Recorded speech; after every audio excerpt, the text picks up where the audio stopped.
Hello students, आइए देखते हैं जर्मन रसायनज्ञ जान डावेनाइनर के त्रिक के बारे में। ठीक है, जर्मनी के रसायनज्ञ जान डावेनाइनर ने 1800 के प्रारंभिक दशक में इस बात की ओर संकेत किया कि तत्वों के गुणधर्मों में निश्चित प्रवृत्ति होती है।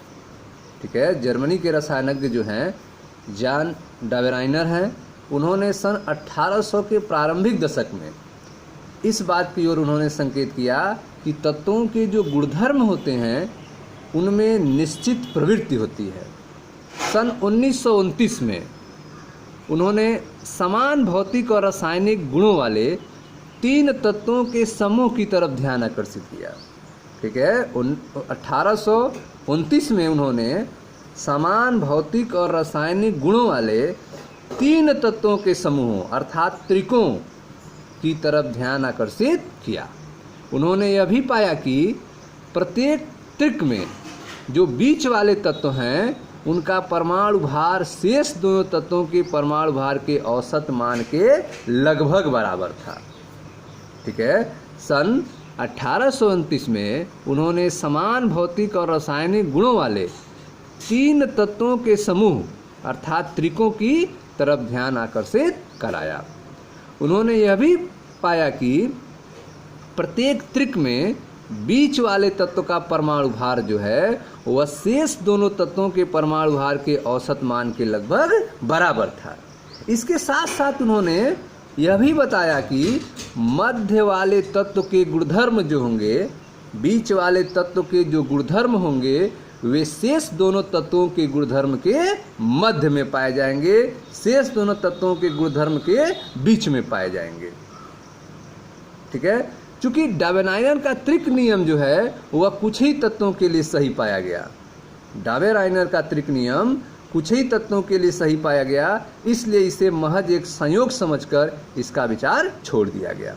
ठीक है, तो आइए हम लोग ध्यान से समझते हैं डावेनाइनर ने 1829 में जो त्रिक दिया था, ठीक है, उसके बारे में। तो आप ध्यान से देखें, यह डावेनाइनर के द्वारा दिया गया त्रिक है जो कुछ ही तत्वों पर लागू हुआ।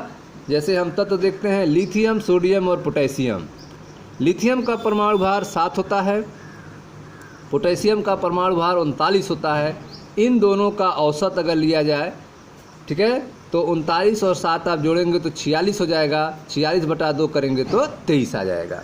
ठीक है, तो इस तरह से उन्होंने कहा कि प्रत्येक त्रिक में जो बीच वाला तत्व होगा वह उसका परमाणु भार जो होगा शेष दोनों तत्वों के परमाणु भारों के औसत मान के लगभग बराबर होगा। ठीक उसी तरह से दूसरा त्रिक उन्होंने दिया कैल्शियम, स्ट्रांसियम और बेरियम के बीच में। कैल्शियम का परमाणु भार 40 होता है, बेरियम का 137 होता है। इन दोनों का औसत लेंगे तो आप जो है 88.5 के लगभग में इसको हम 88 लिख सकते हैं। ठीक है, तो लगभग आप देख रहे हैं कैल्शियम और बेरियम के परमाणु भार का औसत जो है स्ट्रांसियम का परमाणु भार आता है, जिसे 88 के द्वारा रिप्रेजेंट किया गया था। अगला जो त्रिक उन्होंने दिया था वह था आपका क्लोरीन, ब्रोमीन और आयोडीन के बीच में। क्लोरीन, ब्रोमीन और आयोडीन के बीच में क्लोरीन का परमाणु भार 35.5 था, आयोडीन का 127 था। इन दोनों का औसत लिया गया जो कि 81.4 के लगभग में, अर्थात इसको 80 लिया गया।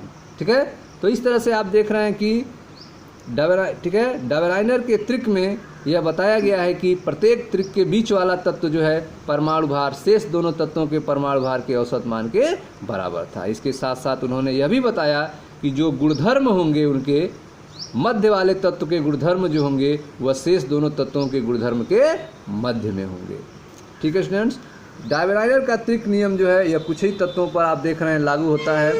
ठीक है, लोग इसे महज एक संयोग समझकर इसका विचार छोड़ दिए। यह थे जर्मन रसायनज्ञ डावेनाइनर के त्रिक के बारे में। मैं मनीष गुप्ता अपने चैनल में आपका स्वागत करता हूं। आप वीडियो को लाइक करें, शेयर करें, चैनल को सब्सक्राइब करें। धन्यवाद दोस्तों।